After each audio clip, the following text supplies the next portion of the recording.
Isaac Wood, there's a new group. Yes. Is there a name? Tell us what's going on. Sure. Name of the group is Run Elite Program, or short for REP, R-E-P. We were able to convince the state of Utah that the runners in the state of Utah deserve some support outside of the money that we were hoping to maybe get through shoe companies to help sponsor a group that just wasn't happening. It's never seemed to be the right fit with the various companies we kind of pitched a group to. So we went to the state. We got some help from a couple senators who became our friends and understood our cause. And so, yeah, we lobbied for the last 6-8 months with the state. And then when they had their legislative sessions, that we were able to convince them to fund a running team and fund pro runners in Utah. So can you reveal how much money you got from the state? I should probably be careful about the amount of money, but it's enough to keep us rolling, and hopefully we will make them proud with the money that they're giving us, and that will increase as time goes on as well. So, and is it the commitment? It's each year you have to go back to the state and get the money. We have an ongoing commitment, and then hopefully each year we'll also be able to get a certain grant money and other money that the state will help us kind of land to keep the money coming into the bank. So, and we is you and Jared Ward? Who's we? Yeah, so Jared Ward and I came up with this idea about a year ago, and it's been a crazy year trying to figure out where to go with it, and we pivoted about 1,000 times, it feels like, but we finally landed on going to the state, and now the question is just the formation of the group and preparing for actually receiving the funds this summer, and then a hard launch to really start this thing officially August 1st. Are you going to be the coach or in charge of it, or probably president and club director? I coach about a dozen sub-elite to elite athletes in the area, so I'll probably be the coach for those who don't have a coach. A lot of the athletes already have coaches, and that's okay. At Icestone, Diljit Taylor, Artie Golden, Kyle Kepler. So the idea is that we can be a hodgepodge of all of that in the formation of a team that provides the infrastructure that these runners need to actually be successful, and we can make it all work together in one team. This is going to be open to different shoe companies? You're trying to get one shoe company? Yeah, we're using the word shoe agnostic, agent agnostic, and coach agnostic.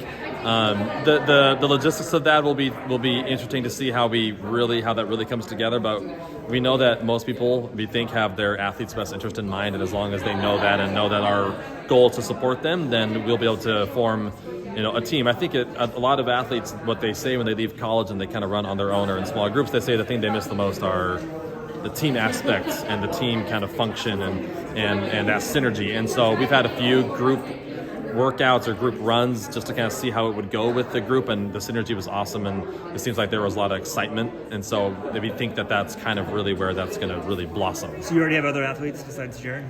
We have a bunch of athletes who have shown interest that we want to just be careful to just make sure that we clear things with their shoe company and agent before we really talk too much about everyone else in the group. But for now, that's kind of there's a lot of interest and a lot of people wanting to be a part of the discussions. So. And if you join the group, are you going to pay athletes, or do they get support, travel support? Right, What's the money yeah. going to go to? So the money is going to go to supporting the athletes in a lot of ways. There will probably be some basic payouts for some athletes. It might not be a lot, but it might be enough to be able to keep people from deciding to stop running.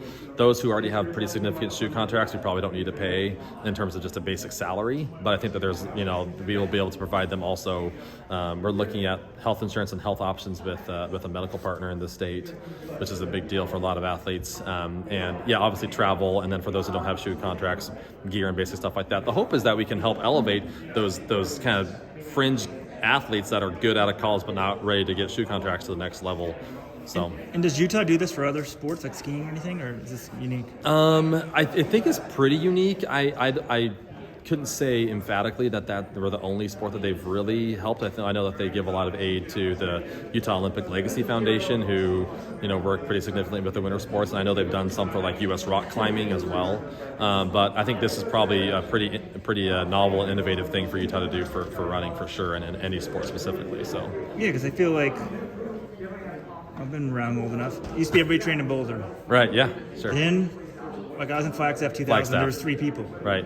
Now Arizona's a great place to train, but Utah, obviously there's people there, but no one really thinks great place to train. But right. Well, we got altitude, and we got some good trails, and there's a great running community, and we were able to convince the state of Utah that the running community needs to be supported from a pro standpoint, but also to elevate the level of the community as well. I mean, if you were to find a running path in the Utah Valley area on a Saturday morning in April or May, you can't run. It's like a marathon in of itself. Like you're having to dodge all the thousands of people on trails. It's a big running community, and so hopefully we'll be able to really rally the community behind what we're doing as well. Are you guys going to be based out of one city or where? We'll be probably based out of the Utah Valley area, which is Utah County. It's about 30 minutes south of Salt Lake City. It'll kind of be our home base, and then everyone will probably be able to stay. Everyone will stay with their current situation if they want to, or they can come join the group with me coaching them. So it's kind of going to be a personal decision for some of those folks. So, all right, sounds cool. Thank you. Thanks, Weldon. Appreciate it.